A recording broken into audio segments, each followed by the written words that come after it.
You will hear a lot about the fact that there is no trust between Israelis and Palestinians these days, between the peoples and between the leaderships. And therefore, we cannot move.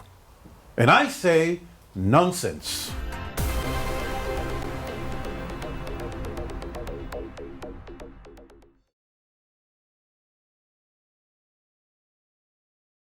So thank you very much for coming and talking to us today.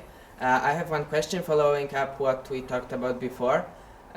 You said that politicians indeed listen sometimes to people. So when we have ideas like initiatives like here at Temis, like this peace negotiations, how can we lift those ideas to higher level? How can we try to reach the politicians? What touches them? Well, I believe that if you, first of all, if you get to some highlighted points that would be helpful, and you think that they are helpful to the particular politicians that you would be talking to, it would be interesting then to publicize it at some point in local newspapers and get the press somehow interested in what you're doing. That would arouse a little bit the interest of the politicians to want to see you or maybe talk to you about whatever you're presenting. The other venue is find yourself a horse to ride on, and that is somebody who has the access and will serve in two functions. One, he will be the filter. He will tell you if this is really interesting enough to take it over to the politician, and if he thinks so, then he will bring you over there. I want to ask if you believe in youth, if you think that what we did here today and similar events are effective and they can really make a change. Well, if we didn't believe in youth, we were not involved in the peace process to this very day. What you're doing is very important on two levels.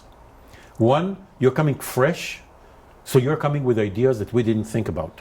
You're not burdened by all the baggage that we carry from previous rounds of negotiations. You're fresh, and your ideas can be far more interesting. And second, you are interacting internationally. You're disseminating ideas to different circles, and hopefully they will echo back into our country and into Palestine from different angles, from the diplomatic services of your respective countries, when they get your ideas and start feeding them in our direction. Whatever is done is because people want the youth to benefit out of it. So if the youth themselves are involved, then that's the utmost of the benefit that youth can get. And as probably Nimrod said, we have to think of the generations of the children and then the grandchildren, but in the end, it always hits us back, because that same generation that we're worried about, our children, who at some point would ask us, what have you done so far? And that, believes me, makes us worry. So we would like youth to be involved so that they would do things. Gaza Strip and West Bank are both part of Palestine, but they are now divided.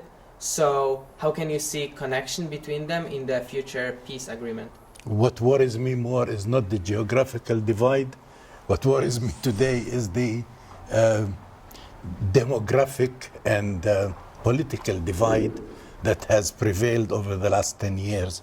And I tell you, that's a problem that would have to be overcome by the Palestinian side on their own, including the youth being involved in removing those layers of fat that have accumulated over this political divide.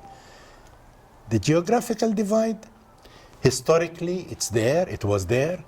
And I think in the proposed solution that I've talked about, we did think of a way where there will be a continued link and a connection in order to make the state of Palestine one viable and contiguous area that without it, we'll be not talking about one state of Palestine otherwise.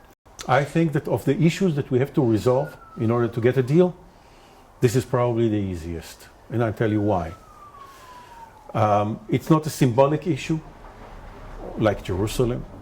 It is not an issue of millions and millions of Palestinian diaspora refugees. It is not a security issue.